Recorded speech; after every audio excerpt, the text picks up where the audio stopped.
Good morning everyone. मैं हूं राम खंडेलवाल।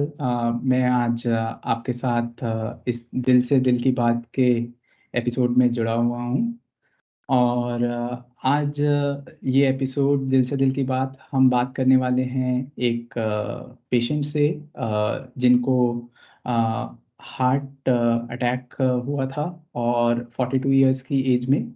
और इतनी कम एज पे उनको ये हार्ट अटैक कैसे आया, उनकी क्या स्थिति थी, उससे पहले उनको किस दौर से गुज़रना पड़ा और उनको किस तरीके की परेशानियाँ झेलनी पड़ी और उन्होंने कैसे इस मेजर एलिमेंट से फेस किया और कैसे अपने लाइफ़ को ट्रांसफ़ॉर्म किया।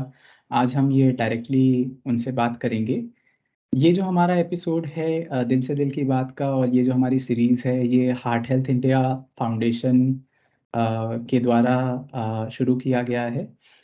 हार्ट हेल्थ इंडिया फाउंडेशन एक ऐसा फाउंडेशन है, जहाँ पे हम बात करते हैं अवेयरनेस की, सपोर्ट की और एडवोकेसी की।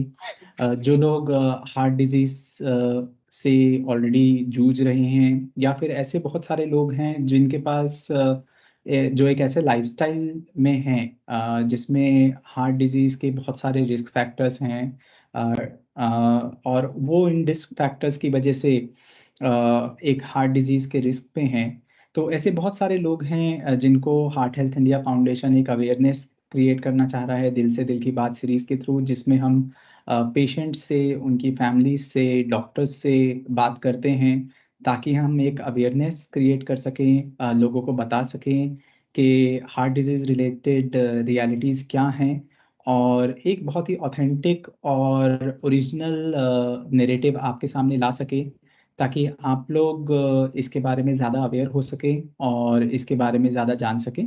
तो आइए आज के गेस्ट को वेलकम करते हैं। हमारे साथ जुड़े हुए हैं मिस्टर साजिद, जिनको 42 इयर्स की एज में बायपास सर्जरी कराना पड़ा था और मैं चाहूँगा कि साजिद अपने बारे में आप थोड़ा-सा हमारे व्यूअर्स को बताइए। Welcome Sajid on the show. Uh, Good morning, Ram, and thank you for inviting me for this interview. Uh, I am from Kolkata. मैं कलकत्ता में रहता हूँ. Basically, I am from Assam, but Calcutta में last 20 years I have been here for professional reasons. और अभी आप जो बोले, मुझे 2018 में बाईपास सर्जरी कराना पड़ा था उस time because of A heart element. और मैं कुछ अपने बारे में कुछ बताना चाहता हूँ.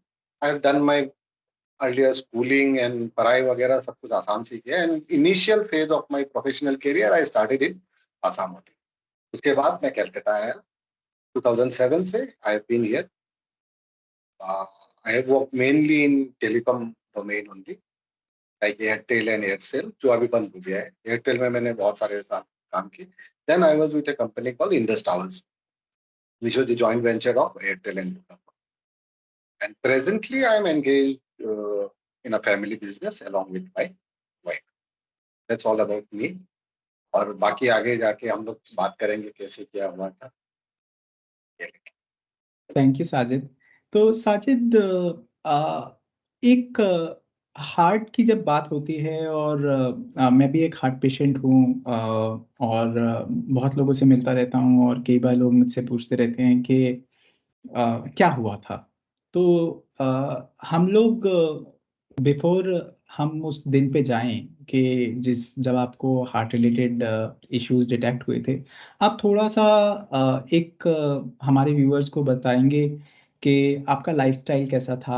आप किस तरीके के जॉब में थे? किस तरीके का काम करते थे? आपके फैमिली में कौन-कौन थे? किस तरीके की फैमिली बैकग्राउंड से आप आ रहे थे? ताकि लोग समझ सकें कि आपका एक लाइफ़स्टाइल, जीवन शैली किस तरीके की रही है? ओके राम, देखिए ये बहुत सारे कुछ फैक्टर्स पे डिपेंड करता है.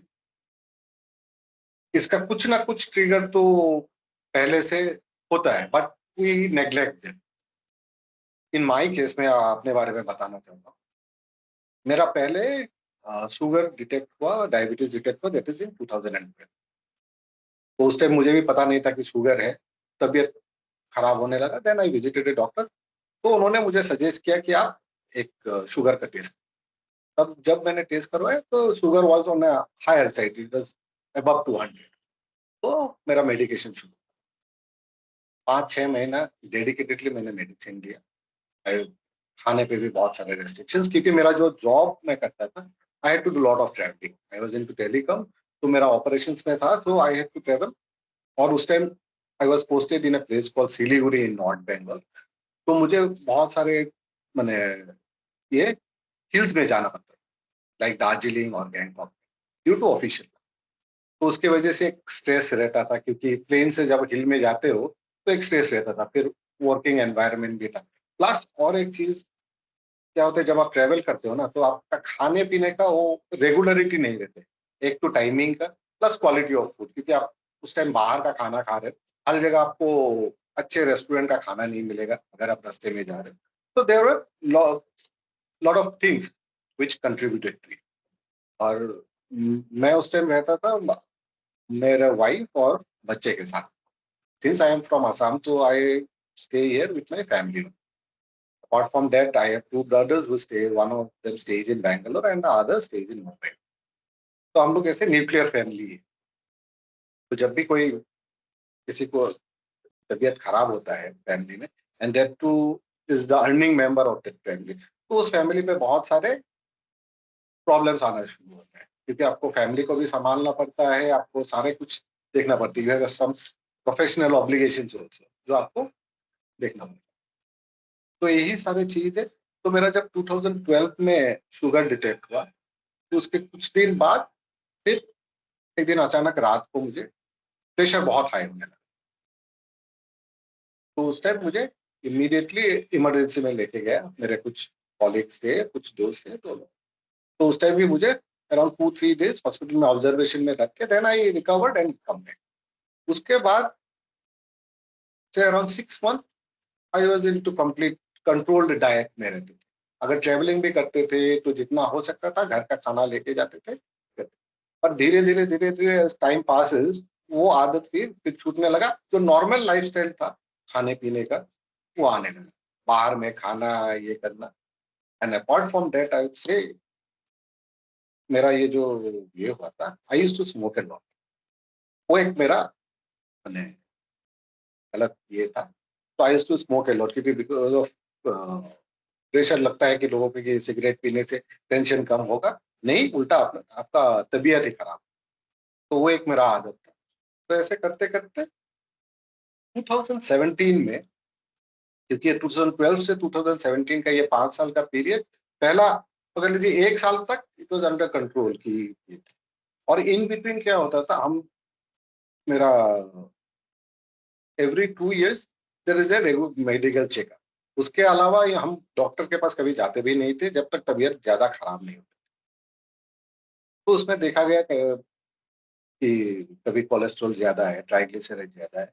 बट विथ मेडिकेशंस एक बार मेडिसिन लिया तो उसके बाद भूल भी जाते हैं कि दोबारा टेस्ट करवाना है कि वो कम है कि कंट्रोल हुआ है नहीं हुआ है, वो भी हम नहीं करवाते। ये करते करते 2017 में अचानक से आई हैड सेरेब्रल अटैक। और वो इंसिडेंट भी ऐसे हुआ, I have come down from hills 2 दिन पहले। एक दिन वाइफ और मैं we are travelling to a place. तो गाड़ी में जाते जाते मेरे पास एक ऑफिशियल कॉल आया, तो I was speaking to one of my colleague. तो वो बात करते करते मैंने कुछ मैंने जोर से बोलने लगा एक किसी के ऊपर। I started shouting at somebody. तो जब मैंने फोन रखा, माय वाइफ सेड कि आपको बात करने में कुछ प्रॉब्लम हो रहा है। मुझे फीलिंग नहीं हुआ, मैं जब बोल रहा था मुझे फीलिंग हुआ, क्यों? बोले नहीं, आपका बात बार बार अटक रहा था। हाँ हो सकता है, क्योंकि सुबह से मुझे थोड़ा वीकनेस लग रहा है, तो हो सकता है। तो वाइफ बोले कि चलो एक बार डॉक्टर को दिखा लेते हैं। अभी तो इमीडिएटली डॉक्टर नहीं मिलेंगे, जो काम के लिए हम लोग जा रहे थे वो कर लेते हैं, then we will go to doctor. ठीक है, इन बिटवीन मैंने डॉक्टर से अपॉइंटमेंट भी लिया, हम लोग काम करके आए। तो धीरे धीरे क्या हुआ, मुझे बात बोलने में थोड़ा तकलीफ हो रहा था, जीभ में अटक रहा। देन आई स्टार्टेड फीलिंग कि जब वाइफ ने बोला उसके बाद मुझे लगा कि नहीं मेरा ऐसा कुछ। फिर वहां से जाके हम घर आए, घर के बाद we went to the doctor. और ये मैं बात बता रहा हूँ, जब ये इंसिडेंट हुआ, that is around 11 in the morning, और डॉक्टर के पास जब मैं गया करीब 2 बजे, तो डॉक्टर ने चेक वेक किया, तो ही सस्पेक्टेड कि कुछ प्रॉब्लम है, तो मुझे बोला कि आप एक एमआरआई कराओ, तभी मैं कंफर्म हो पाऊंगा, but I suspect there is something wrong. तो फिर ऑफिस में कॉल करके बोला कि ऐसा ऐसा हुआ है, तो I am going for MRI. तो ऑफिस से मेरे कॉलेज वगैरह आए, तो दे सजेस्टेड कि आप ऐसा मत करो, आप चलो हम लोग हॉस्पिटल में चलते हैं, इमरजेंसी में एक बार चेक करवा लेते हैं, अगर कुछ हुआ तो that we can take immediate action. तो मैं अपोलो हॉस्पिटल में गया, उधर में एमआरआई करवाया, तो उसमें देयर आर 3 स्पॉट्स जहाँ पे ब्लड क्लॉटिंग है, पता चला। आई got admitted into the hospital, करीब 1 सप्ताह 10 दिन हॉस्पिटल में रहा। तो डॉक्टर बोला कि इसमें बहुत मेजर कुछ मैंने हुआ नहीं है, क्योंकि वो इनिशियल स्टेज में ही पता चल गया था। तो we went to the doctor. तो ये 1 सप्ताह के ट्रीटमेंट के बाद फिर मुझे रिलीज कर दिया, और फिर धीरे धीरे विथ मेडिसिन ये जो क्लॉटिंग हुए थे that got resolve. That was in 2017 जनवरी में ये इंसिडेंट। उसके बाद आई बिकेम वेरी कॉशियस कि नहीं, हेल्थ को लेके थोड़ा केयर लेना है। इवन फैमिली मेंबर्स ने भी बोला कि नहीं, आप थोड़ा इसको ये करो, क्योंकि ये छोटा मोटा इंसिडेंट नहीं, इट्स अ बिग थिंग कि आगे जाके कुछ और हो सकता है। तो ऑफिस में भी ये हेल्थ कंडीशंस देख के तो my profile has been change so that I don't have to travel. मेरा जो ट्रैवलिंग था वो बंद हो गया, जो काम रहता था I used to do official work. तो ये 1 साल आई स्टॉप स्मोकिंग, वो 1 महीना बंद कर दिया था। खाने पीने का रेस्ट्रिक्शन हो गया था। हाँ, कभी कभी कुछ हाई रिच खाना वाला वगैरह हो जाता था, डेट वी कंट्रोल। ये करते करते 2018 सॉरी 17 दिसंबर में, जनवरी में मेरा सेलिब्रेट हुआ, देन 2017 दिसंबर में 1 2 दिन जब when I used to walk या कुछ हैवी कुछ कर रहे हैं, कभी सीढ़ी चढ़ने लगे तो पेन होने लगा। इनिशियली तो 2 3 दिन आई हैव नेग्लेक्टेड कि चलो किसी वजह से हुआ था, और वो ज्यादा टाइम रहता भी नहीं था, थोड़ी देर के लिए होता था, देन इट स्टॉप। और एक दिन ऐसे ही हम बने एक कस्टमर का ऑफिस में थे, तो ऑफिस से निकल के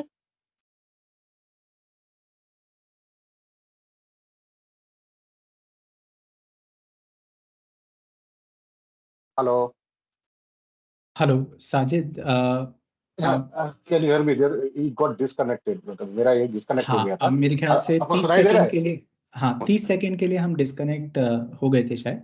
आप बता रहे थे कि ये आप सीढ़ी चढ़ते थे तो आपको पेन होता था, वहां से शुरू करते हैं। जी। ओके। तो वही, कभी अगर सीढ़ी चढ़ने लगे, कहीं अगर बहुत दूर चलने लगे तो पेन होता था। तो then I neglected for 1 2 days. और एक दिन अचानक हम एक कस्टमर का ऑफिस में थे आफ्टर लंच, तो मैं बाहर निकल के एक एटीएम में जा रहा, तो वही मतलब अराउंड 200 मीटर, ज्यादा भी नहीं। तो जाने का टाइम मुझे थोड़ा ज्यादा पेन होने लगा। तो जब ज्यादा पेन हुआ, तो then I call my wife कि देखो मेरा ऐसा हो रहा है, तो क्या करें? तो बोला कि आप एक डॉक्टर का अपॉइंटमेंट हो, तो चलो हम डॉक्टर के पास चलते हैं। तो then I inform my office also, तो ऑफिस से भी बोला कि आप ये करो, आप गाड़ी लेके निकल जाओ। तो गया इमीडिएटली, तो कोई कार्डियोलॉजिस्ट अवेलेबल नहीं होते, तो मेरा एक जान पहचान का कार्डियोलॉजिस्ट था, तो आई कॉल्ड हिम अप। तो he was busy with some OT. ये तो बोला कि मुझे 2 3 घंटा टाइम लगेगा, अभी मैं नहीं हूँ, आप ये हॉस्पिटल में जाओ, जाके एक बार देखो अगर कोई अवेलेबल। तो 2 3 हॉस्पिटल में घूम लिया, इन द मीनटाइम तो कोई मिला नहीं। And by that time doctor free हो गए, तो वो बोला कि आप आ जाओ, अब मैं फ्री हो गया। तो उनके पास गए, तो उन्होंने चेक वेक किया, इन द मीन टाइम वो बोले कि आप एक ईसीजी करवा के लेके आना जब आओगे। तो मैंने एक ईसीजी करवा के लेके गया, तो ईसीजी में कुछ पता नहीं चला। तो इन्होंने देखा, तो वो बोले कि आप काम करो। एंड बाई दैट टाइम 2 3 घंटे में वो पेन कम हो गया था, और नहीं था। तो मैं आपको मेडिसिन दे रहा हूँ 1 सप्ताह के लिए, आप ये मेडिसिन लो, अगर ठीक नहीं होता है then we will go for a echo, will go step by step. तो ये ठीक है। 1 सप्ताह के बाद में वही बीच बीच में होते रहता। 1 सप्ताह के बाद में फिर इको करवाए, इको में भी कुछ डिटेक्ट नहीं हुआ, बट वो पेन होते रहता था। तो डॉक्टर बोला कि आप एक काम करो, बेस्ट होगा यू गो फॉर एंजियोग्राफी कराओ, आप उसमें आपका पता चले। Then I got admitted into hospital for angiography. जब एंजियोग्राफी कराया तब पता चला कि 2 आर्टरीज में ब्लॉकेज है, दैट इज मोर देन 90%। तो उसके बाद जब डिटेक्ट हुआ तो डॉक्टर हैड सजेस्टेड फॉर, या तो आप स्टेन लगा सकते हो या और ये you can go for bypass surgery. Then I had taken some time, 10-15 दिन टाइम लिया क्योंकि मुझे और 2-3 डॉक्टर से कंसल्ट करना था just to get it confirm. फिर मैंने 2-3 जान पहचान का डॉक्टर थे, उनसे रेफरेंस लेके और 1-2 जन कार्डियोलॉजिस्ट से बातचीत की, दे सेड कि नहीं है, एज पर रिपोर्ट ये है तो आप करवा लो। एंड दे सजेस्टेड, 2-3 डॉक्टर ने मुझे सजेस्ट किया कि are you go for bypass surgery. तो उसी हिसाब से मैंने बाईपास सर्जरी करवाने का डिसीजन लिया। इट इज इन 2018 फरवरी में मेरा बाईपास सर्जरी हुआ, और उसके बाद से अभी तक थोड़ा केयर लेके चल रहे हैं। तो बाय गॉड्स ग्रेस अभी, और ये जो मैंने ये जितने सारे incident, since I used to stay with my wife and my child, तो जब मेरा ये इंसिडेंट हुआ तो दे गॉट स्कैर्ड, इवन मैं भी, कि नहीं अभी कैसे क्या करेंगे, क्योंकि एक ऑपरेशन करना है, bypass surgery is a major operation. तो इन बिटवीन ये सब चीजों में आपके दोस्त, families, they play a big role for you to motivate you, क्योंकि जिनका होता है वो जितना भी स्ट्रांग हो, एक ये रहता है कि देखिए, since I am the only earning member of my family, I have a son, I have a wife behind me, तो I have to take care of. अगर कल को कुछ मेजर कुछ हो जाता है तो there is nobody to look after that. तो वो सारे चीजें रहते हैं। Then all my friends come together, my family, my brothers, they come together and decided कि ठीक है, आप ऑपरेशन कराओ, आप चिंता मत करो, we are here. They have come down from Mumbai and ये, so they were there. Operation हुआ। I have got a lot of support from my friends and my family. तो luckily ऑपरेशन ठीक ठाक हो गया। And after that, now अभी almost 6 साल हो गए, 6 साल होने को आया है। इन बिटवीन कोई ऐसा कोई मेजर कुछ ये नहीं। हाँ, रेगुलर अभी चेकअप करवा रहा है। Every 6 months I go to, problem हो ना हो, I go to the cardiologist और डायबिटिशियन, इन दोनों से अभी हम चेक करवा रहे हैं। एंड थोड़ा फिजिकल का भी थोड़ा ख्याल रख रहे हैं, क्योंकि फिजिकल एक्टिविटी बहुत सारे होते नहीं थे। ऑफिस में जाना, सारा दिन ऑफिस में बैठा रहना, देन आई कम बैक। अगर ट्रेवलिंग भी करते हैं, गाड़ी में बैठे रहते हैं। तो अभी क्या हुआ है, अभी at least I made it a point कि I walk at least 4 to 5 kilometers daily, if not at least 5 days a week, that I make it sure. तो उसके वजह से प्लस खाने पीने का बहुत सारे रेस्ट्रिक्शंस अभी हम खुद ही कंट्रोल करते हैं। हाँ, जब हम थोड़ा बाहर जाने का भी कोशिश करते हैं, मतलब खाने पीने का कुछ को ये करते हैं, तो फैमिली मेंबर्स दे स्टॉप, तो उनके तरफ से ये कंट्रोल रहता है कि नहीं, आप खुद को कंट्रोल करो। क्योंकि मेरा प्रॉब्लम क्या था, I am a big foodie. तो और इधर में क्या होता है, non veg is very, veg में हम लोग ज्यादा ये नहीं करते। ईस्टर्न साइड में आप अगर देखोगे तो people take non veg mostly. तो एक ये था।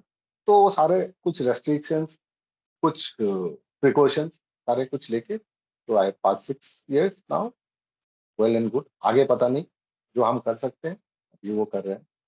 इन बिटवीन ये सब में आप, जो जब ये हुआ था, इसमें एक तो देखिए प्रोफेशनली एक इफेक्ट होता है, क्योंकि मेरा जब सेरिब्रल अटैक हुआ, जो मेरा प्रोफाइल था, मुझे कंप्लीटली न्यू प्रोफाइल में कंपनी ने एडजस्ट किया। तो वो मैंने, कि मुझे भी वो मैंने सेटअप में आने के लिए थोड़ा टाइम लगा। बट मेरा प्रोफेशनली भी थोड़ा बहुत इफेक्ट हुआ था बिकॉज ऑफ दिस हेल्थ।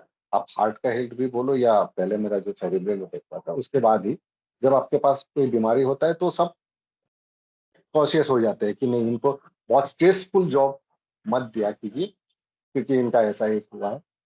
और जब वो होता है क्या, आप देखते हो कि आप धीरे धीरे आपका इंपॉर्टेंस कंपनी में कम हो जाता है, बिकॉज पीपल आपको बहुत इंपॉर्टेंट चीज आपको देना नहीं चाहते, ताकि आपको ज्यादा स्ट्रेस ना हो।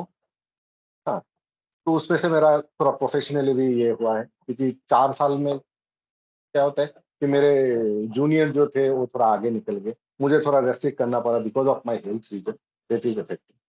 आप फैमिली में भी देखोगे, फैमिली में एक टेंशन का माहौल रहता है। कहीं भी अगर आप जाते हो, कुछ ये करते हो कि बाहर जा रहे हो, आप ध्यान से रहना, कुछ ये करना, वो एक फैमिली का ये रहता है।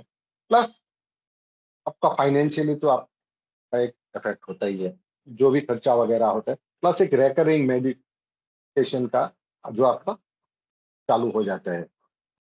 तो इसीलिए मेरा एडवाइस है कि अगर कुछ भी छोटा मोटा कोई भी ट्रिगर करे, कोई भी हेल्थ इशू है, उसको टेक केयर करे, उसको जितना हो सकता है कि आप प्रिकॉशंस ले। जो अगर डॉक्टर मना किया है कुछ काम, उसको मत कीजिए, क्योंकि वो कुछ ना कुछ कारण से ही बोले। क्योंकि हम लोग को लगता है कि मेरा जब शुगर डिटेक्ट हुआ था, मैंने मेडिसिन खाया तो नॉर्मल हो गया। उसके बाद लगा कि नहीं, अभी ये एज में मेरा क्या था, अराउंड 33-34 ईयर्स। तो 33-34 ईयर्स में डिटेक्ट हुआ, ठीक है चलो। फिर मीठा खाना चालू कर दिया, फिर ये करना, तो धीरे धीरे ये सारे चीजों का, ये जो इरेगुलर फूड हैबिट्स था, plus I was bit over weight also at that time, as पर माई ये। और ये सारे चीज, जंक फूड खाना और मेडिसिन, रेगुलरली मेडिसिन नहीं लेना। कभी अगर शुगर ज्यादा हुआ, चेक किया कि नहीं ज्यादा है, तब 2-3 दिन 4 दिन मेडिसिन लिया, फिर नीचे आ गया, फिर बंद कर देते हैं। तो वो सारे चीज लोगों को देखना चाहिए, खुद का ख्याल रखना चाहिए, क्योंकि ऐसा इंसिडेंट अगर होता है, नॉट ओनली जिनका हुआ है, फैमिली मेंबर्स और बाकी लोगों का भी बहुत सारे। This is all about. Thank you Sajid, एक बहुत ही कैंडिड तरीके से बताने के लिए कि आपके साथ कितनी डिफ़िकल्टीज़ आई और आपने क्या-क्या फ़ेस किया और अब आप कैसे इनसे डील कर रहे हैं। साजिद, मैं कुछ चीज़ें आपसे और थोड़ा डिटेल में समझना चाहूँगा। जब आप 2012-13 में आपको फर्स्ट टाइम शुगर डिटेक्ट हुआ था, जब आपकी उम्र 33-34 साल के आसपास रही थी, तो उस समय आपको शुगर या हार्ट की बीमारियों के बारे में आपको कुछ भी आइडिया था कि जो आप बीमारी से उस समय जूझ रहे थे, शुगर की बीमारी से? या फिर आपने बताया कि आपका जो लाइफ़स्टाइल चॉइसेस थी, बाहर आपका ट्रैवल काफ़ी रहता था, आपको बाहर का खाना आप बहुत फ्रीक्वेंटली खाते थे। फिर आप के मील टाइमिंग्स वग़ैरह काफ़ी टाइम डिस्टर्ब हो जाते थे ट्रैवल के दौरान। मीठा-वीठा भी खाने में आता रहता था, जंक फूड भी खाने में आता रहता था। अ, इसके बारे में, आपकी बढ़ी हुई शुगर के बारे में और हार्ट संबंधी जो बीमारियाँ हैं, इसके बारे में जब आप 33-34 साल की उम्र में 2012-13 में रहे थे, तो आप उस समय आपको कोई भी जानकारी थी कि क्या कल को ये एक बहुत बड़ी बीमारी का रूप ले सकती है? या उस समय आपको इन सब के बारे में क्या पता था? और आज आप उसको देखते हैं, तो आप क्या सोचते हैं कि 10 साल पहले अगर मेरे को ये चीज़ पता होती या मैं ये जानता या मैं इनसे मिला होता तो शायद चीज़ें कुछ और होती। तो उसके बारे में कुछ बताइए साजिद? देखिए, जब तो मैंने बोला ना, 2012 में मेरा जब हुआ था, ये सारे चीजें कि आगे जाके क्या क्या इफेक्ट हो सकता है शुगर की वजह से या हाई प्रेशर की वजह से, वो मुझे कुछ पता नहीं। नाइदर मैंने बहुत कुछ जानने की कोशिश भी की थी। मे भी डॉक्टर ने कुछ बोला होगा। डॉक्टर ने जब भी मैं डायबिटीज के डॉक्टर के पास जाते थे, तो ये सेड कि आप थोड़ा केयर लें। अगर आप बार बार आपका शुगर फ्लक्चुएट होते रहेगा, it will affect you. But क्या होता था, तब इतना ध्यान नहीं देते थे। डॉक्टर ने बोला, बाहर निकल के सब भूल जाते थे। वो इतना इसके बारे में नॉलेज भी नहीं था कि आगे जाके क्या हो सकता है, क्या नहीं हो सकता है, कितना प्रॉब्लम फेस करना पड़ सकता है। वो एकदम ही मतलब नॉलेज में नहीं था। और उस टाइम क्या होता था कि इतना सोर्सेज भी नहीं थे। 2012 में अगर आप देखोगे, आज के डेट में अगर आपको कुछ भी हुआ तो आप खोज के मिनिमम आप देख सकते हो कि इंटरनेट में खोज के कि आप, हाँ क्या ये इसकी वजह से क्या क्या हो सकता है, क्या नहीं हो सकता। तब हम लोग इतना ना टैक्स सेवी भी थे उस टाइम। तो धीरे धीरे जैसे जैसे टेक्नोलॉजी इवॉल्व हुआ है, अभी लोगों के पास साधन भी आने लगे हैं, तो लोग इसके बारे में बहुत अभी कॉशियस है कि नहीं, अभी अगर ये उस टाइम मेरा कुछ ऐसा कोई ये नहीं था। नाइदर मैंने अपने तरफ से भी बहुत ज्यादा ध्यान दिए थे, या कभी कोई अगर जानने वाला बोलता भी था कि भाई तुम्हारा शुगर है, अब कोई मीठा खाना बंद कर। तब हम लोग क्या करते थे, बोले नहीं ये तो मेडिसिन खा ही रहे हैं, मेडिसिन तो खा ही रहे हैं, तो एक मिठाई खाने से क्या होगा। तो वो थोड़ा खुद का नेग्लिजेंस की वजह से मेरे ख्याल से ये जाके आगे एक के बाद एक प्रॉब्लम होना चालू हुआ है। करेक्ट। तो साजिद, मैं यहाँ पे अपने व्यूअर्स को एक चीज़ बताना चाहूँगा कि जो भी व्यूअर्स हैं हमारे, जो शुगर या डायबिटीज़ की प्रॉब्लम जिन्हें हैं, ये एक साइंटिफिक फैक्ट है और बहुत सारी स्टडीज़ इस चीज़ पे की हुई हैं। मैं काफ़ी सारे डॉक्टर्स से बात करता रहता हूँ, उनसे भी ये डिस्कशन में काफ़ी बार आया है कि बहुत बार ऐसा होता है, जो लोग शुगर या डायबिटीज़ से जूझ रहे हैं, अगर उनसे हम बात करें हार्ट डिज़ीज़ रिलेटेड बीमारियों की, तो उनका जो रिस्क होता है, ऐसा साइंटिफिक स्टडीज़ कहती हैं कि ऑलमोस्ट डबल द रिस्क हो जाता है एक नॉर्मल पर्सन के। तो हमारे जितने भी व्यूअर्स हैं, मैं उन सबको इस चीज़ के बारे में एक जागरूकता लाना चाहूँगा कि अगर आप शुगर या डायबिटीज़ से जूझ रहे हैं, या आप ऑलरेडी शुगर या डायबिटीज़ डिटेक्ट हुआ है, तो हार्ट रिलेटेड चीज़ों को आपको बहुत ही इम्पोर्टेंट तरीके से लेना है। अपने टेस्ट, स्क्रीनिंग वगैरह, जाँच अपना पता रखना है। अपने डॉक्टर से इसके बारे में डिस्कस करना है कि आपका करंट रिस्क प्रोफाइल क्या है। क्योंकि ये चीज़ें कहा जाता है कि हार्ट जो है, वो एक हार्ट डिज़ीज़ जो है एक साइलेंट किलर है। बहुत बार हमें इसके सिम्पटम्स देखने को मिल भी सकते हैं, बहुत बार नहीं भी मिल सकते।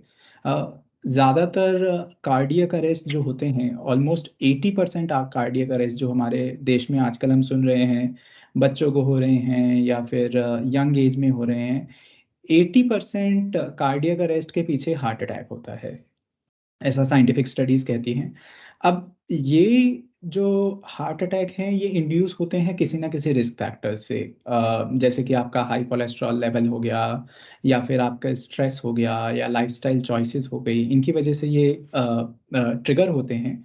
और अगर आप ऑलरेडी किसी एक शुगर या डायबिटीज़ जैसी बीमारी से परेशान हैं, तो मेरे ख़्याल से ये बहुत ही इम्पोर्टेंट हो जाता है कि इनको हम टाइमली चेकअप ज़रूर कराएँ, और टाइमली डॉक्टर से ज़रूर डिस्कस करें और उसकी सीवियरिटी को समझें, कि अगर आपको इस तरीके की कोई बीमारी है, तो उसके क्या परिणाम हो सकते हैं, और उन परिणाम से बचने के लिए हम किस तरीके की चीज़ों को ले सकते हैं।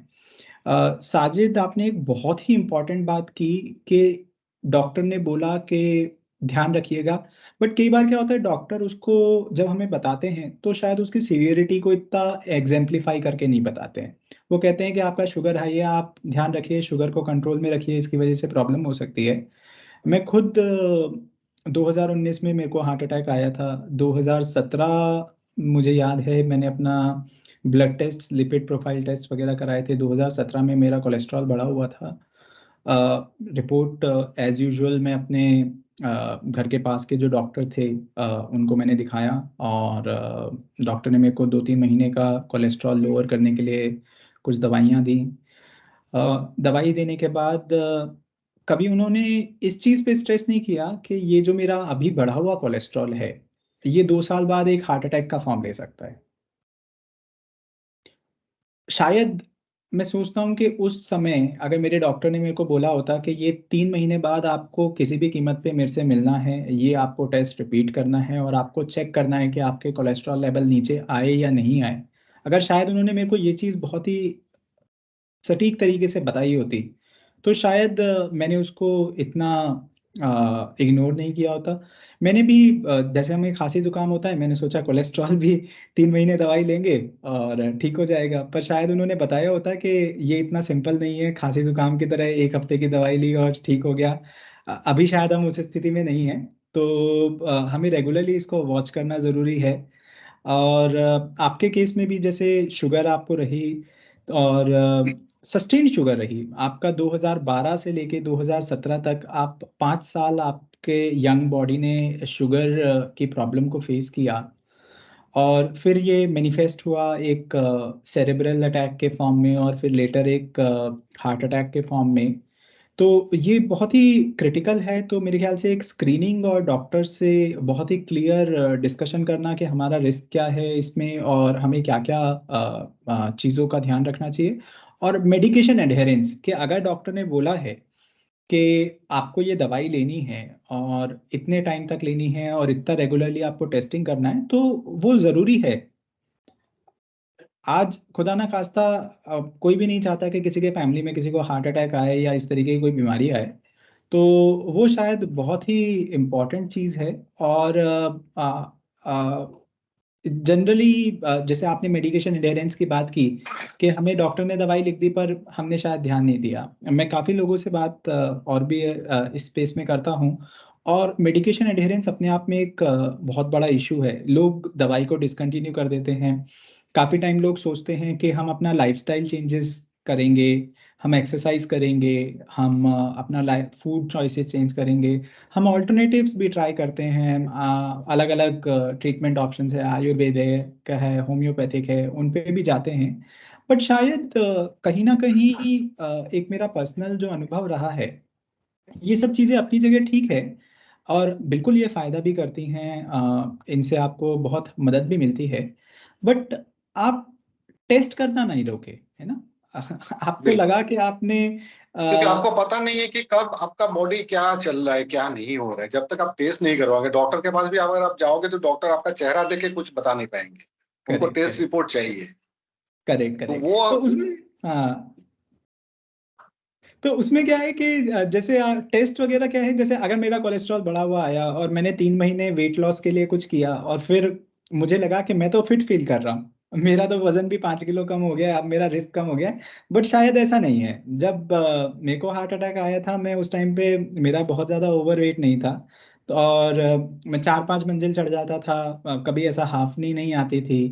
तो एक फिजिकल फिटनेस को इससे लिंक करना कि हमारा हार्ट भी हेल्दी है, ये एक बहुत बड़ा मिसनोमर है। अभी पिछले हफ्ते की एक न्यूज़ है, बहुत ही सैड न्यूज़ है। बैंगलोर में एक फेमस साइकिलिस्ट और साइक्लिस्ट है। फिटनेस, रोज बहुत एक्टिव रहते थे, बहुत ही कम एज में उनको हार्ट अटैक आया।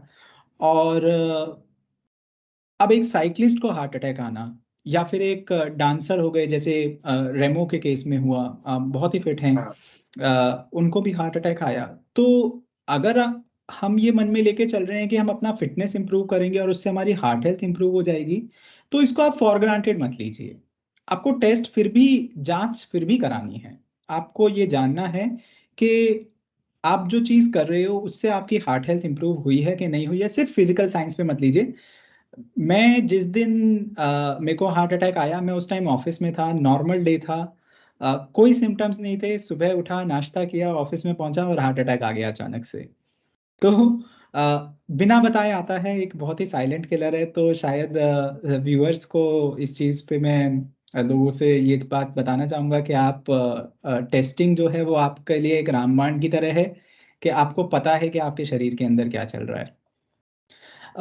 अच्छा साजिद, मैं और थोड़ा सा इसमें डीप में आपसे समझना चाहूँगा। जैसे 2012 से 17 आपका जो इतना शुगर बढ़ा, फिर उसके बाद 17 में जब आपको ये एपिसोड हुआ सेरेब्रल अटैक का, और एक चीज़ और व्यूअर्स के साथ शेयर करना चाहूँगा, जो सेरेब्रल अटैक या फिर स्ट्रोक रिलेटेड बीमारियां हैं, ये भी हमारे कहीं ना कहीं कोलेस्ट्रॉल से लिंक्ड होती हैं। यस, तो जनरली क्या होता है कि जब हार्ट अटैक आता है तो हमारे बॉडी के अंदर कोलेस्ट्रॉल लेवल जो होता है, जो कोलेस्ट्रॉल, बैड कोलेस्ट्रॉल की मैं बात कर रहा हूँ यहाँ पे, जो हमारे आर्टरीज में डिपॉजिट होता जाता है, वो हार्ट की जो नलियाँ होती हैं या ब्लड वेसल्स होती हैं, उसमें थिकनिंग करके ब्लड के फ्लो को कम कर देता है। और जैसे जैसे वो ब्लड फ्लो कम होता जाता है, हमारे हार्ट पे प्रेशर बनता जाता है। एक हार्ट एक मोटर की तरह है। तो जैसे एक मोटर पानी को पंप करती है, वैसे हार्ट हमारे ब्लड को पंप करता है पूरे बॉडी में। और ये जो कोलेस्ट्रॉल होता है, इसके थक्के या इसके जो क्लॉट्स होते हैं, जब वो हार्ट में फंसने लगते हैं, तो ब्लड का फ्लो कम होता है और उस स्थिति में हमें हार्ट अटैक कहा जाता है। स्ट्रोक जो है, स्ट्रोक एक इसी का एक वेरिएशन है। ये फेनोमेना जब हमारे दिल के अंदर होता है, तो हम उसको हार्ट अटैक कहते हैं। और स्ट्रोक क्या होता है कि यही खून के थक्के जब हमारे दिमाग या ब्रेन के नलियों में जमने लगते हैं, तो इसे हम स्ट्रोक का फॉर्म कहते हैं। और स्ट्रोक के दौरान क्या होता है कि दिमाग के अलग अलग हिस्से हैं, वो जिस हिस्से को जाके जहाँ पे ये जमता है, हमारे बॉडी के उस पार्ट पे डायरेक्ट इफेक्ट पड़ता है। कभी स्पीच पे हो सकता है, कभी आई साइट पे हो सकता है, कभी मूवमेंट पे हो सकता है। तो इस तरीके की चीजें हो सकती हैं। तो स्ट्रोक और हार्ट अटैक दोनों के पीछे जो रीजन है वो काफी हद तक एक ही एक रूट एक ही कॉज है। तो जब आपको ये हार्ट अटैक से पहले स्ट्रोक का एक आया था, तो स्ट्रोक के टाइम पे आपने उस टाइम तो आप इमरजेंसी में गए, आपने एक ट्रीटमेंट लिया डॉक्टर्स के साथ। अ, उस टाइम पे जब आपका डॉक्टर से बात हुआ, तो किस तरीके की मेडिकेशंस उन्होंने आपको बताई, क्या लाइफस्टाइल आपको बताया, और इसके बाद आपको किसी तरीके के रिस्क से भी आगाह किया क्या डॉक्टर्स ने, कि अब आपको ये सेरेब्रल अटैक आया है तो आपको ये प्रॉब्लम हो गई, इसकी वजह से आपको क्या क्या चीज़ें अपने लाइफ में चेंज करनी पड़ेगी, और अगर नहीं करेंगे तो क्या पॉसिबिलिटी हो सकती है? क्या ऐसा भी आपका किसी डॉक्टर्स के साथ कभी डिस्कशन हुआ, साचित? बिल्कुल, क्योंकि सेरेब्रल अटैक जो हुआ वो एक मेजर ये था, और मेरे लिए भी एक ट्रिगर था कि आगे और कुछ खराब हो सकता है, तो डॉक्टर ने भी मुझे ये कर दिया था। उसके बाद मेरा मेडिकेशन रेगुलर था, ऐसा नहीं है कि उसके बाद मैंने कुछ नेग्लेक्ट किया।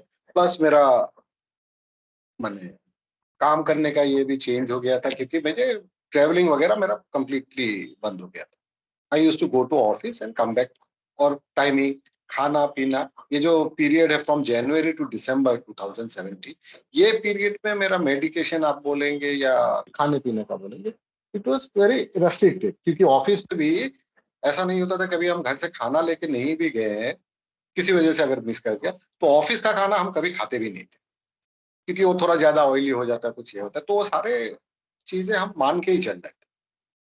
बट इवन देन, अब देखिए, एक विद इन से 10-11 मंथ्स फिर आपका ये हार्ट का प्रॉब्लम।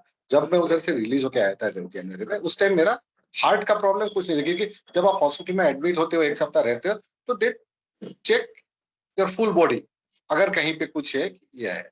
मेरा खाली वो क्लॉटिंग का प्रॉब्लम था, तो धीरे धीरे with in 2-3 months with medication वो ठीक हो गया। उसके बाद मेरा कोई प्रॉब्लम नहीं था, बट अचानक से आप 10 महीने बाद में फिर ये हार्ट का प्रॉब्लम। उस टाइम मैं मेडिकेशन भी ले रहा था, क्योंकि आपका जब स्ट्रोक होता है they give you some aspirin kind of medicine, और ये तो वो सारा कुछ ये था। इवन कोलेस्ट्रॉल का मेडिसिन भी मैं ले रहा था, शुगर का मेडिसिन भी ले रहा था। बट इवन देन मेडिसिन लेने के बाद भी मेरा ये हार्ट का प्रॉब्लम फिर दोबारा। तो वो तो क्या होता है, आप जितना भी माने टेक केयर करो, क्योंकि ये मेरे ख्याल से, मैंने डॉक्टर को पूछा था कि मेरा तो अभी मेडिकेशन कितना ये है, बोले ये आपका अभी का ये जो 10 महीने का पीरियड का ये आपका इफेक्ट नहीं है, ये इफेक्ट आपका जो 4-5 साल से जो आपका शुगर बढ़ा हुआ था, आपका कोलेस्ट्रॉल बढ़ा हुआ था, जो अनरेगुलेटेड था, कभी बढ़ रहा है कभी कम हो रहा है, आप मेडिसिन खा रहे हो कम हो जा रहा है, कभी मेडिसिन छोड़ दे रहे हो बढ़ जा रहा है, तो बॉडी तो उसको ज्यादा एब्जॉर्ब नहीं कर पाएंगे इतना, अगर फ्लक्चुएट होगा। ये इफेक्ट उसी का है। ये लास्ट 10 महीने में जब आप मेडिसिन खा रहे हो, इसका इफेक्ट नहीं है। बहुत तो ही इसीलिए इम्पोर्टेंट आप बात कही साजिद आपने, जो आपने ये बात बताई ना कि ये जो 10 महीने का पीरियड था आपका, जिसमें आप मेडिसिन बहुत ही प्रॉपर तरीके से ले रहे थे, और उसमें आपने कोलेस्ट्रॉल लिया, ब्लड थिनर लिया, तो कोलेस्ट्रॉल की गोलियां ली। तो व्यूअर्स को बता दें, जैसे जनरली क्या होता है कि अगर हमारे को हार्ट अटैक या स्ट्रोक के अगर हम रिस्क पे हैं, तो कॉमन मेडिसिन होती हैं, जैसे ब्लड थिनर्स होते हैं। ब्लड थिनर्स का काम क्या होता है कि हमारा जो ब्लड है उसको वो पतला करते हैं, ताकि हमारे ब्लड का जो फ्लो है, उसका जो गाढ़ापन है उसको कम करते हैं, ताकि ब्लड का जो फ्लो है वो थोड़ा सा हमारा इम्प्रूव हो सके और ब्लड इजीली पास कर सके। और इस तरीके की दवाइयाँ चलती हैं, ताकि हमें इस तरीके के अटैक्स आने की संभावना कम हो जाए, जैसे आपने बताया। पर आपने बहुत ही इंपॉर्टेंट चीज़ बताई कि 10 महीने की जो दवाई खा रहे थे और फिर उसके बाद आपको एक हार्ट का एपिसोड हुआ, तो वो 10 महीने शायद आपने जो दवाई खाई उसकी वजह से एक तो वो डिले हो गया, डिले, अ, एक डॉक्टर वो का भी दवाई यही की कहना वजह था से कि आपका ये डिले हुआ है। डिले हुआ है। तो वो एक शायद बहुत अच्छा चीज़ हुआ। दूसरा, एक आप सजग थे उस टाइम पे बहुत, क्योंकि आपका एक सेरेब्रल अटैक का एपिसोड था, तो आपको पता था कि मेरे को किसी भी छोटे से साइंस को लाइटली नहीं लेना है।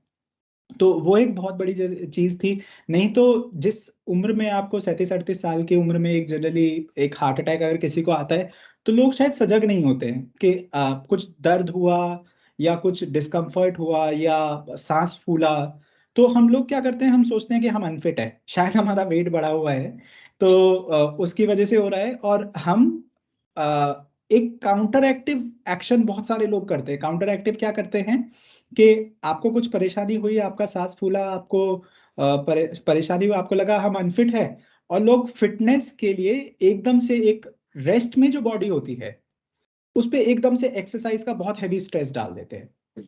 और उसकी वजह से क्या होता है कि एक बॉडी जो पहले से अंदरूनी तौर पे फिट नहीं है और इस तरीके के प्रॉब्लम से जूझ रही है, और फिर एकदम से जब उस पर इतना हैवी स्ट्रेस पड़ता है तो उस केसेस में अटैक के चांसेस और ज्यादा बढ़ जाते हैं। बन जाता। तो शायद हमें कहीं इस चीज का ध्यान रखना चाहिए कि इस तरीके के जो छोटे छोटे साइंस है इनको हम इग्नोर ना करें, हम प्रॉपर टेस्टिंग कराएं, अपने डॉक्टर से मिलें, उनसे कंसल्ट करें और समझें कि ये क्यों हो रहा है। आपको एक्सरसाइज करना है, आपको अपना रूटीन में चेंज करना है, आप बिल्कुल सेडेंट्री लाइफस्टाइल में हैं, आप बिल्कुल कीजिए, पर प्रॉपर मेडिकल एडवाइस के साथ शायद, है ना। आप जिम जाना चाहते हैं, आपका सेडेंट्री लाइफस्टाइल है, जिम में एकदम से 12 की स्पीड पे ट्रेडमिल पे चढ़ने की बजाय आप पहले अपना टेस्ट कराइए, चेकअप कीजिए कि आप कितने फिट हैं जिम में एक्सरसाइज करने के लिए, अपना बॉडी के रेजिलियंस को समझिए और उसके हिसाब से अपना एक्सरसाइज प्लान कीजिए। एकदम से ड्रास्टिक चेंजेस मत कीजिए। ये जो एक न्यू ईयर रेजोल्यूशन लोग बना लेते हैं कि लास्ट ईयर मैंने कुछ नहीं किया और एकदम से अब मैं जाके 1 तारीख से फिटनेस का नया चीज शुरू करूंगा या मैं रनिंग शुरू करूंगा। प्लीज आप अपने शरीर को समझना बहुत जरूरी है। और एक फिजिकल अपीयरेंस और हम अंदर से कैसे हैं इसका कोरिलेशन आप हार्ट हेल्थ से ना करें, आप इसको साइंटिफिकली चेक कीजिए और आगे अ, उसके हिसाब से अपने डॉक्टर्स की सलाह के हिसाब से ही अपने फिटनेस प्लान्स को, अपने डाइट्स को चेंज कीजिए, ताकि आप एक बहुत ही सेफ एनवायरनमेंट में अपने आप को फिटनेस की तरफ और बेटर हेल्थ की तरफ ले जा सके। तो बहुत ही इंपॉर्टेंट चीज है ये।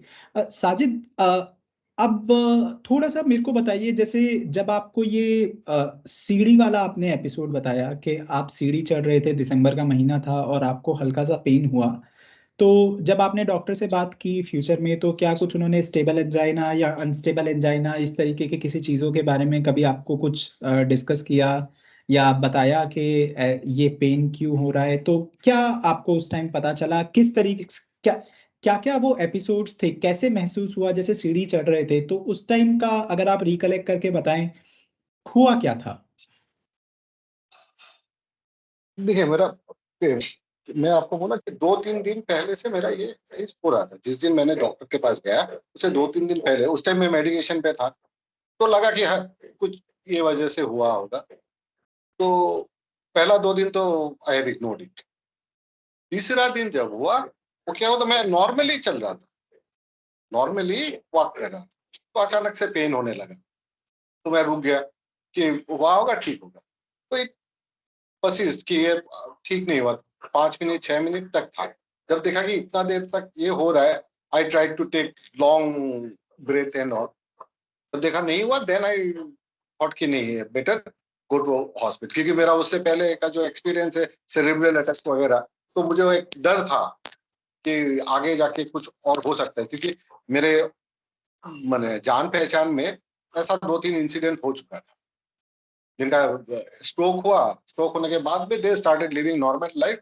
अभी रिसेंटली मेरा करीब पकड़ लीजिए 13th of January this year only, one of my ex colleague, उनका वही 40-41 का एज होगा, he had a stroke and he died on spot पे, he was on tour only।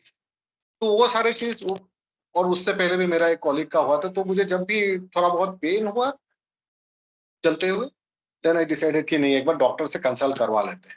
उस दिन शाम तक लेकिन मेरा पेन कम हो गया था, ऐसा नहीं कि वो होते ही रहा था। अगर ऐसा होता तो डॉक्टर इमीडिएटली मुझे एडमिट कर देता। जब तक मैं डॉक्टर के पास पहुंचा तब तक मेरा पेन कम हो गया, पेन था नहीं। फिर भी डॉक्टर ने बोला कि आप इनिशियली आप एक ईसीजी करके देख लो। ईसीजी करके देखा, उसमें कुछ नहीं आया।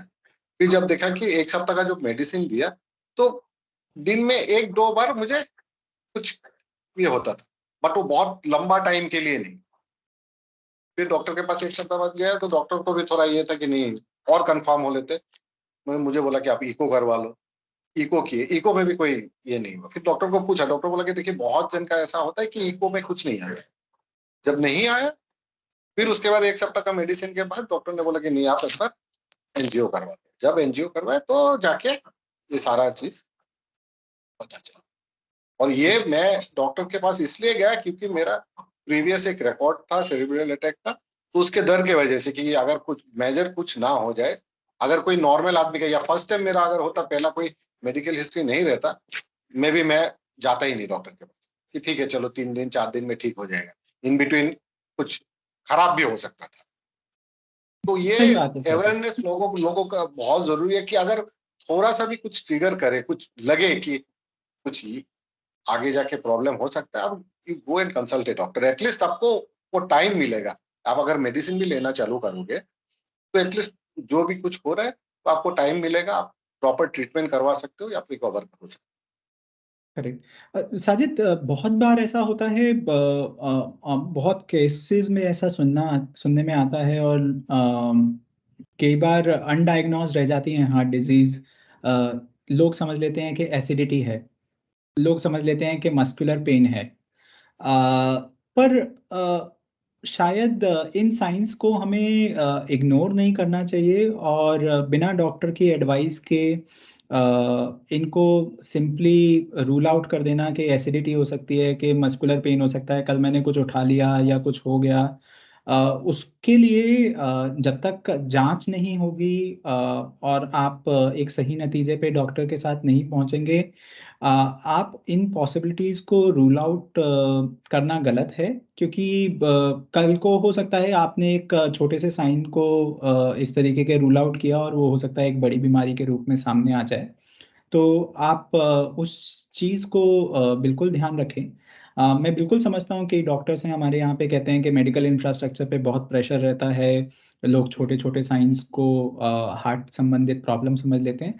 बट शायद एक जिंदगी की कीमत बहुत ज़्यादा है मेडिकल इंफ्रास्ट्रक्चर पे लोड से।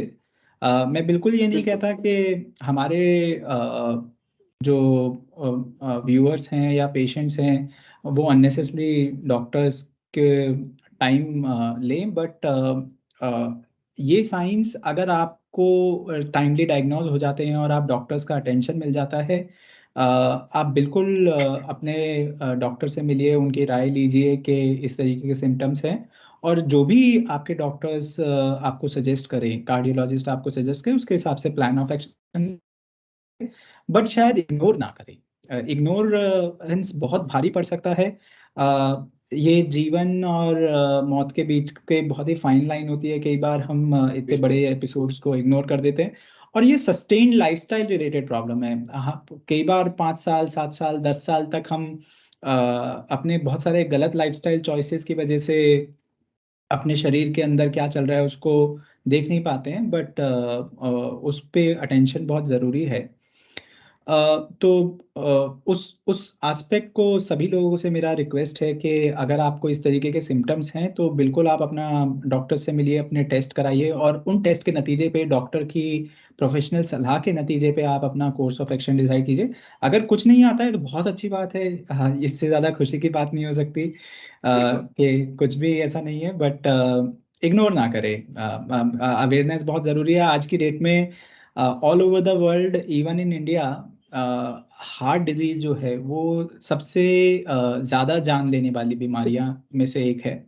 और सबसे इम्पॉर्टेंट है कि आप इसके बारे में जागरूक रहें, एक दूसरे से बात करें, इसके बारे में ज़्यादा से ज़्यादा सीखें, पता करें, और समझें कि इसके साइंस क्या होते हैं, क्या चैलेंजेस होते हैं। साजिद, अब मैं इसके डिस्कशन के दूसरे पहलू में आता हूँ। अभी तक हमने मेडिसिन और टेस्टिंग और सिम्टम्स की बात की। एक इसका बहुत ही एक इमोशनल पहलू है जो मैं लोगों के सामने लेके आना चाहता हूँ, जो शायद मैंने भी देखा है, आपने भी देखा है। उसके बारे में थोड़ा सा बात करते हैं। देखिए, आपको हार्ट अटैक आया, उस समय आपकी एज 37 38, 42 ईयर्स के थे आप उस टाइम पे, और आपका बाईपास सर्जरी हुआ। मेरे को जब हार्ट अटैक आया था मैं उस समय 33 साल का था। तो जब आप हार्ट अटैक खाने के बाद बाईपास सर्जरी आपका हुआ, आपके केस में हार्ट अटैक वो जो आपको एंजाइना के पेन हो रहे थे उसके बेसिस पे आपने बाईपास कराया। तो ये जो पीरियड था जब आपका रिकवरी में आप आए, तो उस टाइम आपके मन में कैसे फियर थे? एक बार आपका बाईपास सर्जरी हो गया, तो आपके मन में क्या चल रहा था उस समय, जब आप हॉस्पिटल से वापस घर आए? देखिए, बहुत सारे चीजें हैं आपको देखना पड़ता है।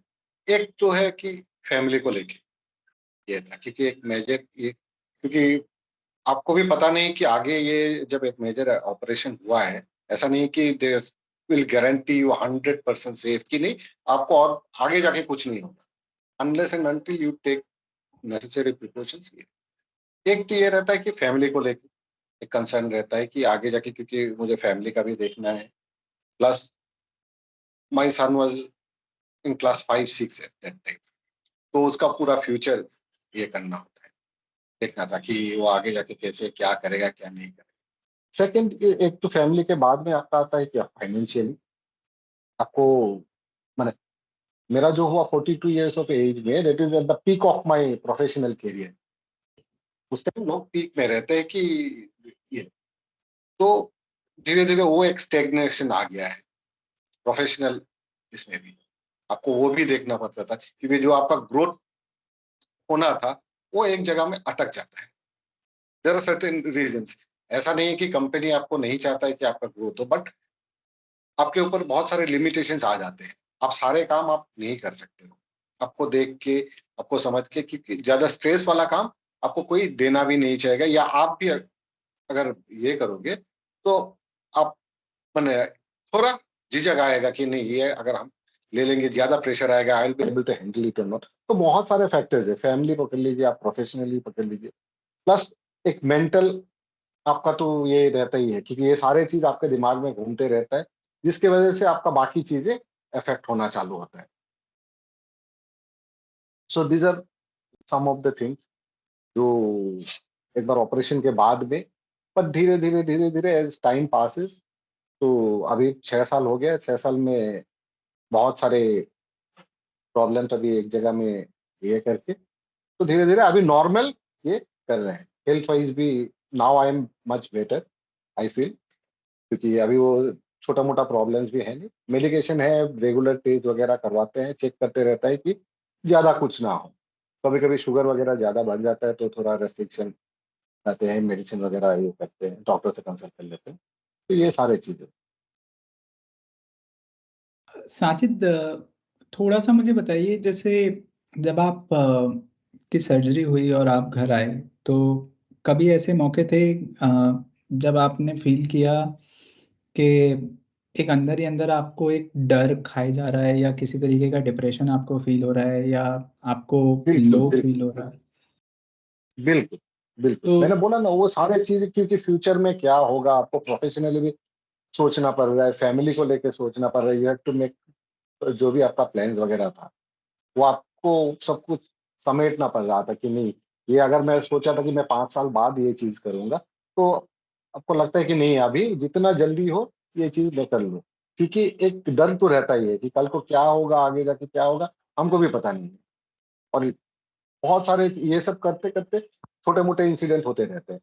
I just share with you, मेरा ऑपरेशन के बाद में, मेरा फरवरी में ऑपरेशन हुआ था, जून में, तो I was in rest for almost 2 months, तो अप्रैल में आई ज्वाइन ऑफिस। जून में अचानक एक दिन बाथरूम में नहाते हुए आई स्लिप, स्लिप करके मेरा बैक में एक कट हुआ, बाथरूम में गिर के कॉर्नर में लग के ये हो गया। मतलब ये सारे चीजें सोचते ये करते, तो क्या हुआ, तो वाइफ मुझे इमीडिएटली डॉक्टर के पास लेके गए, लेकर के, तो इट वाज ब्लीडिंग, मेरे करीब 7-8 स्टिचेस फिर पड़ा। तो वो होने के बाद में और एक ये हुआ कि नहीं, कुछ स्ट्रोक हुआ क्या नहीं हुआ, किसी को पता नहीं चल रहा था, क्योंकि मुझे भी हॉस्पिटल में एडमिट करते गया, तो डॉक्टर सारे वगैरह टेस्ट वगैरह करवा के, एमआरआई वगैरह करवा के, लकीली बहुत ज्यादा कुछ हुआ नहीं था, वो जस्ट स्लीपरी फ्लोर था, तो उसके वजह से लग, तो ये सारे छोटे मोटे ये माने साइड इफेक्ट्स होते रहते हैं। कर एक्चुअली ब्लीडिंग जो है वो मेरे ख्याल से हार्ट पेशेंट्स और जो ब्लड थिनर्स पे हैं उन लोगों के साथ एक बहुत ही अनयूजुअल सा चीज़ें हैं। क्या होता क्या है कि ब्लड थिनर्स हम लोग लेते रहते हैं तो उसकी वजह से खून पतला रहता है, तो जरा सा भी कुछ चोट लग जाता है या हल्का सा भी कट लग जाता है तो बहुत ज़्यादा ब्लीडिंग होने लगता है। हाँ, वो ये छोटे मोटे बहुत इंसिडेंट तो मतलब थोड़ा ज्यादा हाँ। लोग ज्यादा ये और हो जाते हैं कि क्या हुआ है। हाँ, और उस टाइम पे किसी को कुछ पता भी नहीं होता ना, आपकी लाइफ में सब चीज़ें इतनी पहली बार हो रही होती हैं। ये आप हम्म, कभी आपको ब्लीडिंग होना या फिर मुझे याद है मेरे को पूरे नीले ब्रूजेस हो जाते थे जब मैं शुरू में मेडिसिकेशन चालू था। तो और ब्रूजेस इतने सिंपल, जैसे किसी से टक्कर लग गई या दरवाजे से ठोकर लग गई तो उसमें भी हाथ में नीले थक्के पड़ जाते थे, क्योंकि वो हमारे ब्लड थिनर्स की वजह से वेसल्स इतने उसको झेल नहीं पाती है, तो छोटी छोटी चोटों की वजह से भी आपको कई बार हो जाता है और फिर आपको समझ में नहीं आता कि क्या ये कोई मेजर इंसिडेंट्स तो नहीं है। तो बहुत सारी चीज़ें हम लाइफ में पहली बार फेस कर रहे होते हैं ऐसे देखिए इंसिडेंसेस ये के सब बारे में। चीजों में फैमिली और आपका जो फ्रेंड सर्कल है, they plays a very important role आपको मेंटली फिट रखने के लिए। They plays a very important role, क्योंकि अगर आप पकड़ लीजिए आप कुछ ऐसा सोच रहे हैं, अगर फैमिली भी उस डर में अगर जीते रहे तो उनका भी इफेक्ट और ज्यादा होता है आपके ऊपर। तो इसमें करेक्ट। फैमिली का भी बहुत सारा ये है, क्योंकि मेरे वाइफ पे बहुत ये इसको लेके कंसर्न रहते थे। She used to take care कि नहीं चलो जो हो गया, आगे जाके ठीक होगा। And she used to take care of my medications and all, क्योंकि होता है ना, ए ठीक है इतना मेडिसिन क्या खाएंगे, बट शी इंसिस्टेड कि नहीं आप खाओ, आप इसको ये करो। तो वो सारी चीज फैमिली का बहुत बड़ा रोल रहता है आपका ये रिकवरी पीरियड में। Correct, correct, correct. और फैमिली जो एक आपका मोरल उस टाइम पे आपके साथ में खड़ी रहती है, आपका एक हिम्मत बांध के रखती है, अपना भी और आपका भी।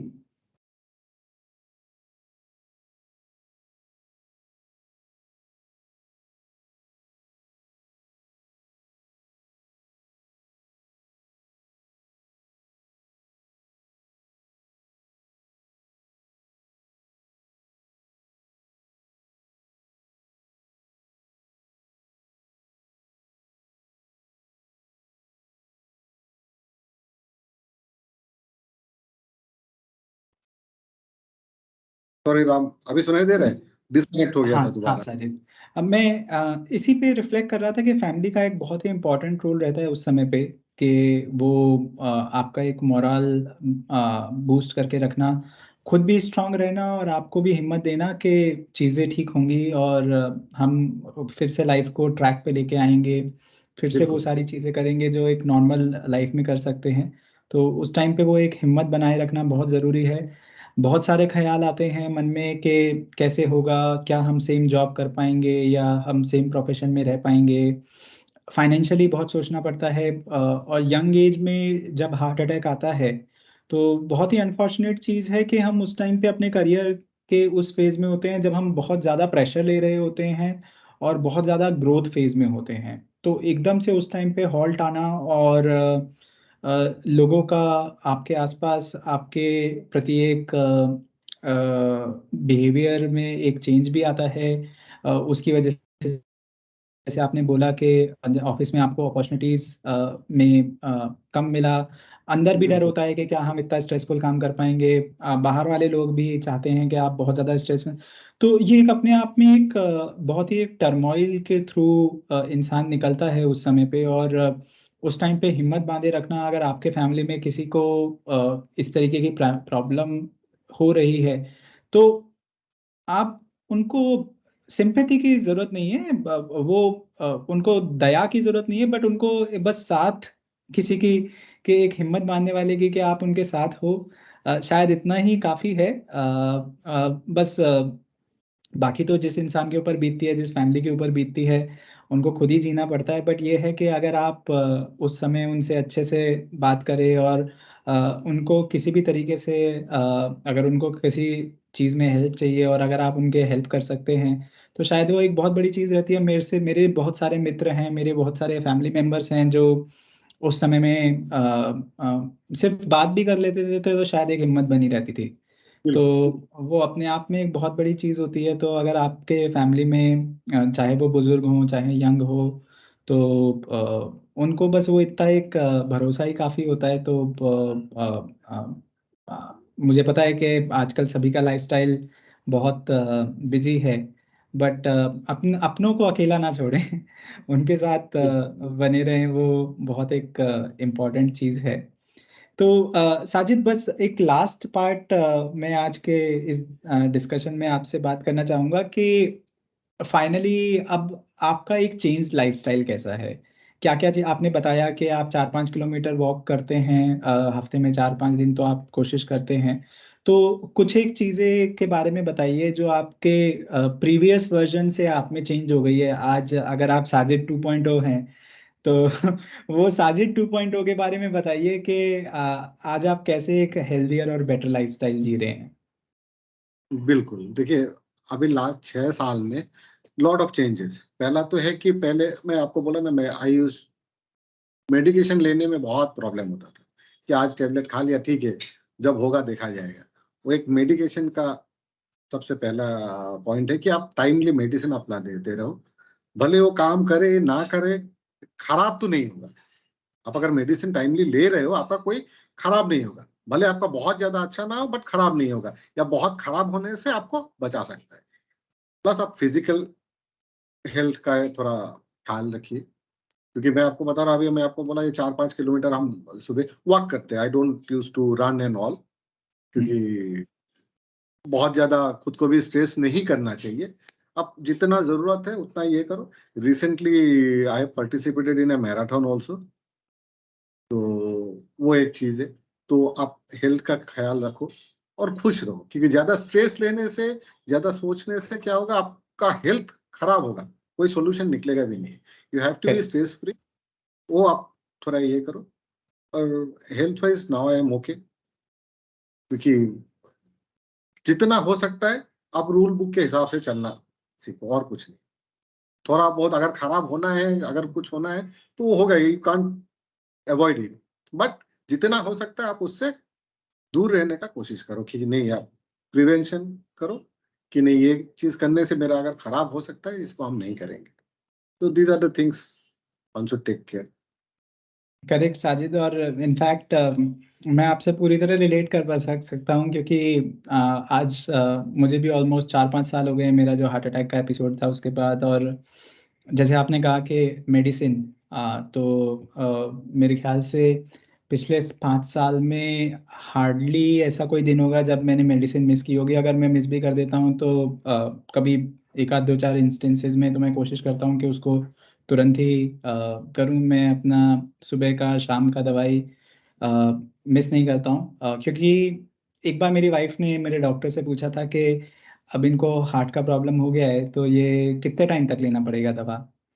तो डॉक्टर ने कहा, देखिए ये जो दवा है ना, ये आपके लिए संजीवनी बूटी जैसी है। बिल्कुल। तो ये आप इसको सोचे कि ये लॉन्ग टर्म में साइड इफ़ेक्ट्स करेगा और आपको परेशान करेगा और ये सब चीज़ें होगी। उससे पहले ये सोचो कि वो आपको जीवन दे रही है। आपको डे टू डे बेसिस पे बहुत सारी बीमारियों से और बहुत सारी खतरनाक बीमारियों से बचा के रख रही है। तो वो एक बहुत इम्पोर्टेंट चीज़ है। दूसरा, एक फ़िज़िकल एक्टिविटी जो आप अपने पेस पे कर सको, चाहे वो वॉकिंग बिल्कुल। हो। जैसे मेरे केस में मैं कभी वॉकिंग करता हूँ, कभी थोड़ा बहुत साइक्लिंग करता हूँ, हल्का-फुल्का योगा करता हूँ। पर कोशिश करता हूँ कि चीज़ें एक लिमिट में करके, मैं जैसे मेरे पर्सनल तरीका जो है, मैं अपना एप्पल वॉच पहन के रखता हूँ और कोशिश करता हूँ कि मेरा जो हार्ट बीट है, वो मैं 125-130 के ऊपर उसको ना जाने दूँ। तो मैं उतना ही वर्कआउट करता हूँ जितने में वो उसके अंडर रहता है, और बहुत ज़्यादा स्ट्रेन ना पड़े, but at the same time मैं अपना फ़िटनेस का ध्यान रखूँ। मैं बहुत ज़्यादा एक्सटेंसिव एक्सरसाइज़ नहीं करता हूँ, बट कोशिश करता हूँ कि थोड़ा एक्सरसाइज़ मेरे शरीर का डेली बेसिस पे मिलता रहे, क्योंकि वो भी एक दवाई की तरह ही है।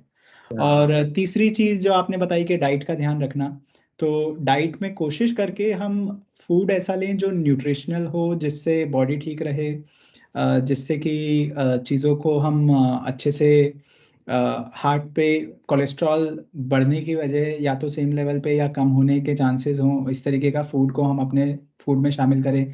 घर का खाना, जैसे मैंने इस पिछले कुछ सालों में, अब मैं बाहर का खाना जितना अवॉइड हो सकता है उतना अवॉइड करता हूँ। मैं बिल्कुल। हम भी कोशिश अभी करता हूँ अवॉइड कि नहीं मैं कर घर पा का ही खाना खाऊं, और जो घर का खाना होता है उससे बढ़िया कुछ नहीं हो सकता। और उसी में वो हमारे कंट्रोल में भी होता है ना साजिद, कि घर का खाना जो है वो आपका कितना उसमें तेल डलेगा, या बिल्कुल। वो उसमें आप कितना ग्रीन ले रहे हो, कितना प्रोटीन कार्बोहाइड्रेट ले रहे हो, वो आप अपने हिसाब से डिसाइड कर सकते हो।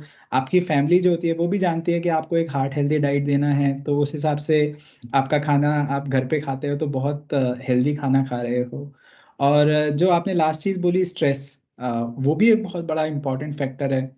बहुत सारे यंग लोग हैं, बहुत स्ट्रेस में रहते हैं, बट स्ट्रेस क्या है, एक अपोजिंग फोर्स है जो मैंने सीखा इतने सालों में, कि कोई और कुछ करना चाहता है, आप कुछ और करना चाहते हो, और उसके बीच में जो चीज़ होती है उसको शायद हम स्ट्रेस कहते हैं। तो स्ट्रेस, रियल वर्ल्ड में सिचुएशंस तो हो सकता है चेंज ना हो, तो कुछ हद तक हम कोशिश कर सकते हैं कि या तो हम अपने आप को, अपने तरीकों को चेंज कर ले कि हम उस सिचुएशन में कैसे रिएक्ट करते हैं। कुछ हम टेक्निक्स वगैरह अडेप्ट कर लेते हैं, कि हम, कुछ लोग मेडिटेशन की तरफ जाते हैं, कुछ लोग एक्सरसाइज की तरफ जाते हैं, जिससे कि हैप्पी हार्मोन्स रिलीज हों और हम थोड़े से काम और कंपोज में बने रहें। और कुछ एक शायद माइंडसेट की भी बात है साजिद, कि बिल्कुल। कि ठीक है यार, कुछ प्रॉब्लम हो रहा है तो it's okay, we can live with it. हर चीज में, हर चीज हमारे हिसाब से हो, वैसा हम्म, बहुत ज्यादा अपने ऊपर स्ट्रेस डालने की जरूरत नहीं है कि मैं चाहता हूँ ऐसा हो, या ऐसा ही होना चाहिए। ठीक है, let's live with the situations there are, और शायद उससे भी अपना एक स्ट्रेस कम होता है। तो वो भी एक बहुत यूजफुल चीज़ है। तो और जहाँ पे प्रोफेशनल हेल्प लगे, बिल्कुल मैं कहता हूँ प्रोफेशनल हेल्प लेने में भी कोई बुराई नहीं है। मैं जब अपने हार्ट अटैक के दौरान 2-3 महीने बाद मेरे को खुद को डिप्रेशन काफ़ी फील हुआ, क्योंकि अ, मैं समझ ही नहीं पा रहा था कि अ, मैं बहुत ज़्यादा ओवर थिंक करने लग गया था। कई बार आप ना चाहते हुए भी आप खाली बैठे हैं और आपके दिमाग में थॉट्स आते रहते हैं, बिल्कुल। है ना? कि ये कैसे होगा, वो कैसे होगा, इसको कैसे करेंगे, उसको कैसे करेंगे। तो ऐसे में सेल्फ हेल्प बुक्स पढ़ना, या किसी काउंसलर से मिलना, उनसे बातें करना, अपनी फैमिली में बातें करना, उनको ऑनेस्टली बताना कि आप किस चीज़ से परेशान हो, तो शायद वो बात करना और अपने आप में ज़रूरी हो जाता है। क्योंकि उससे आपको अंदर जो ये सब इकट्ठा हो जाता है ना, जिससे आप स्ट्रेस फील कर रहे हो, या कई बार आप खुश रहना भूल जाते हो। मेरे केस में मेरा हंसना कम हो गया था। तो अच्छा। शायद वो 2-3 महीने ऐसे थे कि मैं किसी चीज को लेके खुश नहीं हो पाता था, या कॉमेडी भी चल रहा है तो शायद उस तरीके से खुल के नहीं हंसता था जैसे शायद मेरे को हंसना चाहिए था।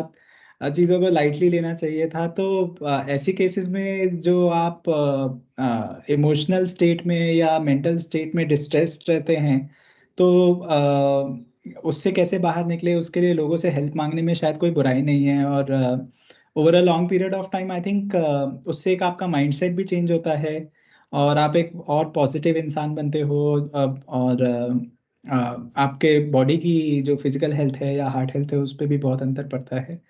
तो थैंक यू साजिद, आज इस कॉन्वर्सेशन में आने के लिए, और ये सब थैंक यू बातें शेयर फॉर करने के लिए, हमारे व्यूअर्स को बताने के लिए। Thank you. और आपका जो थैंक यू। ये फाउंडेशन है, आई एम वेरी इम्प्रेस्ड, क्योंकि मैं बहुत दिन से खोज रहा था कि कोई एक ऐसा प्लेटफॉर्म हो जहाँ पे आप अपना शेयर कर पाओ या किसी को हेल्प कर पाओ। आपके एक्सपीरियंस है कुछ ये से, and thank you very much for that. और we will be in touch. Thank you, Sajid. Thank you for being with us, and thank you, our viewers, for being here today in a very patient discussion. I know आजकल reels और shorts का ज़माना है, तो लंबी बातें सुनना और उन पे इतना टाइम निकाल के दे पाना मुश्किल होता है। बट शायद कुछ चीज़ें होती हैं जो एक मन की फीलिंग्स होती हैं, और एक हमारा लिव्ड एक्सपीरियंस है, उसको शायद हम 5 सेकेंड, 20 सेकेंड या 1 मिनट में कवर नहीं कर सकते हैं। तो मे बी ये जो सीरीज है, एपिसोड है, शायद अ, हर किसी के लिए नहीं है, पर शायद जिनके लिए हैं उनके लिए बहुत इम्पोर्टेंट है।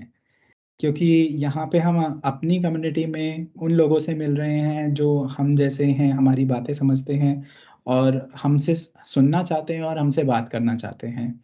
तो मैं आप लोगों से यही रिक्वेस्ट करूँगा कि ये हमसे जुड़े रहिए और इस टॉपिक्स पे और भी आपको लगता है कि हमें और कुछ बातें करनी चाहिए तो आप हमें अपने सजेशंस दीजिए। बताइए हम और क्या चीज़ें ऐसी हैं जो आपको हेल्प कर सकती हैं, जो आपके सामने लेके आ सकते हैं और आपके सजेशंस बहुत ही वैल्यूएबल रहेंगे।